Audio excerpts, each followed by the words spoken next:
Hello and welcome to video number 5. Let's talk about video file optimization. Did you know that all files contain data that tells YouTube what your video could be about? Let me show you. Okay, so the way that YouTube gets an idea of what your video is about is by transcribing it. And for the most part, it can usually figure out what your video is all about if you have voice and speaking in it. Now, you can go one step further by adding what we call video file metadata. It's very similar to a website metadata. So for example, if you right click on any website and you click on View Page Source, up at the top, you're going to see a lot of what we call metadata. So right here, we can see the name, the title, the description, and all that information. So what that does is it tells Google essentially what your website is all about. So very, very similar in this case of what we're doing here. So what we're doing here is we are taking the video file that you have created and embedding it with more information. So besides the title and description, YouTube will be able to read the metadata inside of your video. So it'll make a little bit more sense when I show it to you. Now, it's really hard to find software out there that allows you to embed metadata, except for a few. So one of them is called Video Converter by Wondershare. And that is videoconverter.wondershare.com. That's videoconverter.wondershare.com. So if you go here and you go ahead and download up at the top, you will be able to embed metadata. In fact, we're going to be using that for this particular video. Now, there are other software out there like the Adobe Bridge software, which allows you to embed the metadata into your video. Now, the reason why I'm using Wondershare is because I feel like it's a lot easier to use. So if you go ahead and download this, we're going to open this here. And what I did was I clicked Add Files and I chose the file. Now, there's a lot of things that you can change about the video, but what we're particularly interested in is this eye icon right here. So click this eye icon, or letter I here, and you're going to see that it says name, language, episode name, actors, directors, screenwriter, tagline, and description, and comments. So what I recommend is you try to complete this as much as you can. So episode name, actors, so that would be whoever is in the video, the director, the screenwriter, which could be you, and then the tagline. What I would do is the tagline be your title, and then the description be your description. So whatever you're going to upload to YouTube, put this as a title and put this as a description. And then for comments, I would put something like keywords. And all you have to do is click save, convert it, and done. That's the reason why we're using Video Converter, because it's just so much easier. With Adobe Bridge, it's easy too, but there's a lot of more options and very easy to get confused. So once you're done with that, you save the video. Your video has the metadata inside of it, and all you have to do is simply upload it to YouTube, and that's it. Hello and welcome back. This is video number 6. Let's talk about your thumbnail and why that is important. You see, since our goal is to get more clicks or more views to your YouTube video, we have to rely on attracting viewers. So if you think about it, the thumbnail is the first thing people see as they are scanning to find what interests them the most. So in other words, if you think about it, if you go to youtube.com and you type in a keyword, you're going to see all the results with thumbnails, the titles, the descriptions, and all of that. So that's the first thing that they see. So let's discuss what your thumbnail should contain and what's working in your market and how to figure that out. So when it comes to having a thumbnail, you want to make sure that it is eye-catching, meaning it shows somebody what they want. So if Instant Pot Chicken is your main keyword, you want to make sure that your thumbnail has something in it that entices them. So it's good to have the keyword or the title in it. So you can see right now the way YouTube works is they have an initial title or an initial thumbnail, and then after that you can see motion. So if I put my mouse over it, you can actually see part of the video, which makes it a lot more engaging. So as we scroll down, the initial thumbnail that this woman uses is the Instant Pot. And then this one here, it says Instant Pot recipes. So Instant Pot. So we can see the ones at the top definitely have the Instant Pot in it, or a word that's chicken, or a picture that has chicken in it. So it fits the keyword. Now, if you're not a professional, thumbnail artist or anything like that, there are different sites that you can use to get these created.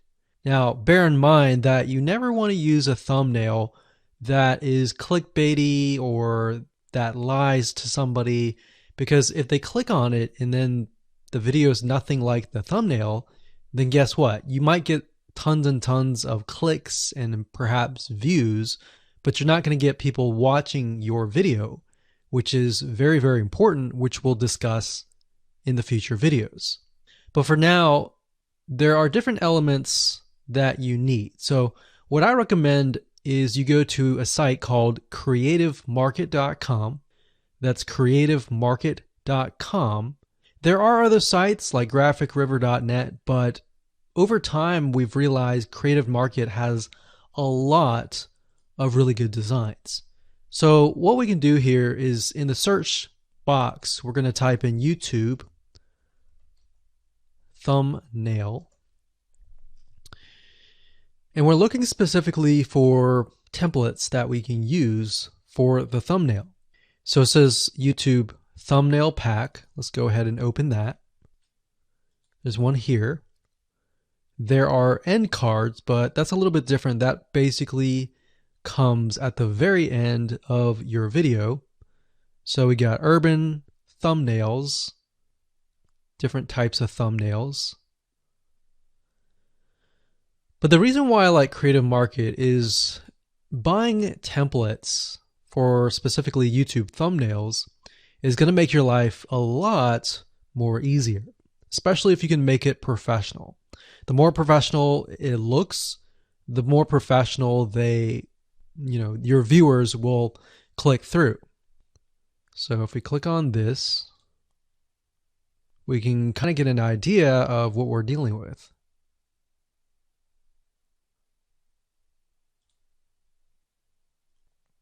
And here's more thumbnails here as well.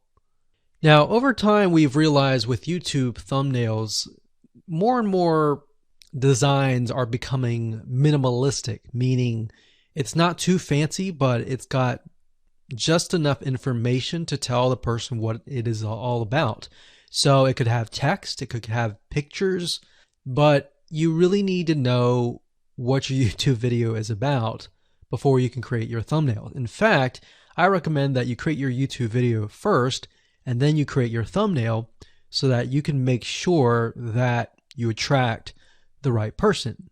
Now, what we found a little bit of a technique is to create a thumbnail that is related to essentially the end, meaning if you're creating an Instant Pot chicken recipe, you might want to show the chicken already cooked. So essentially what people get if they click through.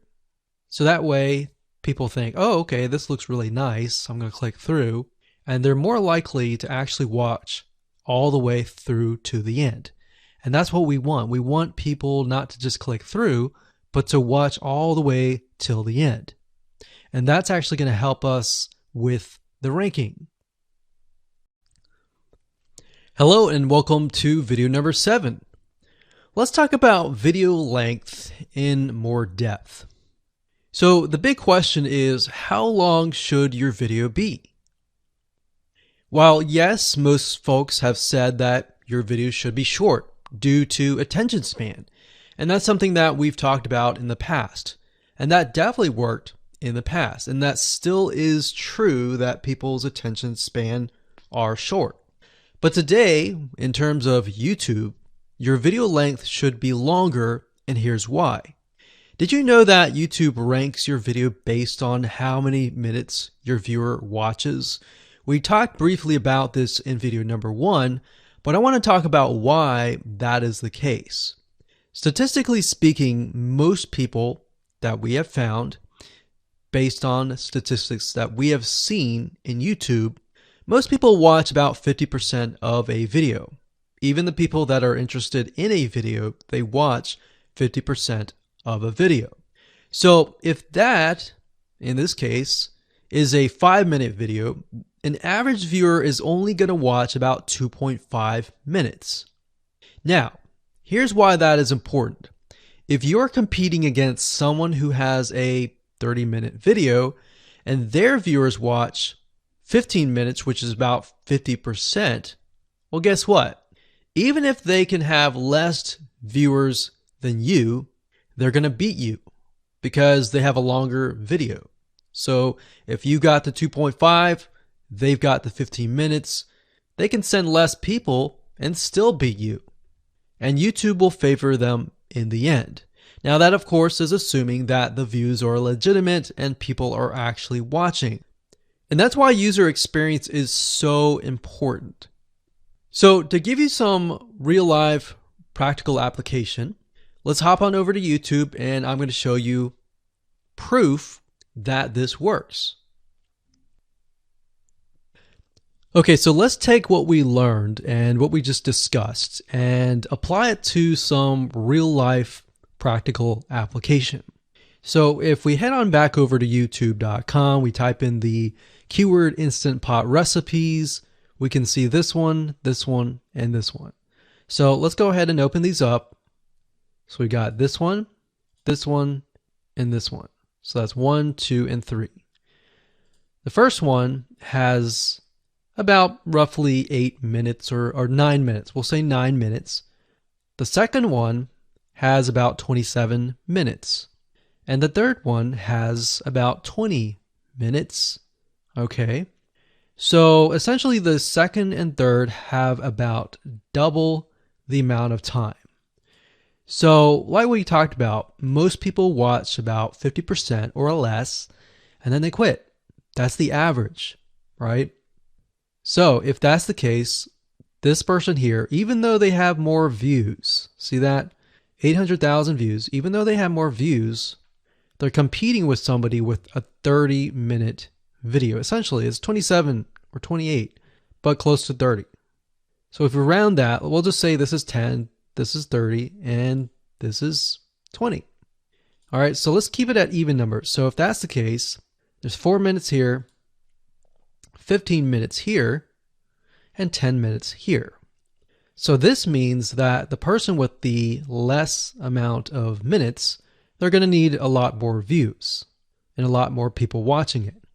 So in total, if this person has, obviously this person's number 1, but what I'm saying here is because YouTube looks at how many minutes are watched, if this person had 800,000 views and this person had only half of that amount, but had more than double this amount, this person right here would most likely rank higher. So see that? Only 100,000 views, 15 minutes. This one here, 20 minutes, only 6,000 views. So you might ask, well, shouldn't this be maybe number 1? Not necessarily. If we really look at it, so we've got 800 times 4 minutes, and that's not going to be exact. I mean, we could even take 500. And this is definitely going to be number 1. And this is definitely going to be number 2 based on the information. But this person, because they have a long enough video, even though they have less amount of views, they're still able to rank pretty high. So this is based on one of our YouTube channels, which has over 9 millions of minutes watched. And based on that, that's what we've seen. Now, there's other factors like likes, dislikes, comments, and other things like that, titles and descriptions. But that's a big, huge ranking factor because it legitimately tells Google and YouTube, hey, this YouTube video is legit. Not only people are clicking on it, they're actually viewing it. And they're viewing at least about 50% on average. So that's why the video length is important. Now, you don't want to make a long video just to make a long video. You might want to make a video that has really good content. And that's the goal. It's not based on spammy backlinks or anything like that. It's based on providing real value. Hello and welcome to video number 8. So just want to say congratulations on reaching the end of this video course. We're going to talk about a secret tip that you can use to outrank your competitors. So we briefly talked about why having a longer video was important, right? So one secret tip that we can give you is that what we have found that works is the following. Longer videos in the sense of live streams, which means you get on YouTube and you talk to people live. You have webinar replays and videos where people expect them to be longer. So in other words, people are expecting these to be longer. If you make a normal video that people expect to be 5 minutes and you make it an hour, then you're not really going to hit that 50%. But when you have a live stream or a webinar replay, usually people typically expect it to be at least 1 hour. So because people expect it to be 1 hour or longer, they expect to take time out of their busy schedule to actually watch your longer video. And what we found is these work really well compared to the average video. So let's discuss what you need to do in terms of software or even web applications that you need to create live streams and webinar replays. So in order to create a YouTube live stream, you're going to need to have a broadcasting software. There are many. You can go to YouTube and type in live stream, how to set it up, and there's a lot of videos on that. But this is one particular one that we have used and that has worked really, really well for us. It's called Open Broadcaster Software, and it's free, best of all. And that is located at obsproject.com. So as you can see here, there is versions for Windows, Mac, and Linux. So it's simply as easy as downloading and you can start streaming. So the reason why you need this software is basically what it does is it connects to the YouTube live stream system. And when you're ready, you click record and you're good to go. Now, I'm not going to go in depth on how to use this product just simply because there are so many different options and so many different ways of using it. Now, like I said, the tip is when outranking your competitors to have longer views. This is good for kind of a face-to-face talking head type long video. Now, if you want to use a camera, you can do that. If you want to do something like screen capture, meaning you're going to show your screen, then you're going to want to use something like GoToWebinar.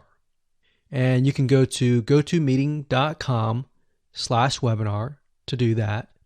Another tool that we have used, which as of now, it is free, and who knows, it could change. So GoToWebinar does cost money, but it's a nice way to kind of engage with people. So this is the route that I would go if you are engaging with people. If you're not engaging with people and you're simply doing screen capture, there is a tool called Use Loom. Let me show it to you. So useloom.com. Loom is essentially a Chrome plugin, and what it does is it allows you to record your screen. It's super easy to use. In fact, it's super fast. It's so fast that you can literally start recording, and within seconds when you're done, you'll have the video in hand. And you can download the actual video file to your computer really fast. So those are the three options that I would go to, and really depends on the avenue that you want to take. So like I said, create a longer video, but just don't create any content. Make sure that the content is valuable, because you want to make sure that people watch all the way through, or if not, watch at least 50%.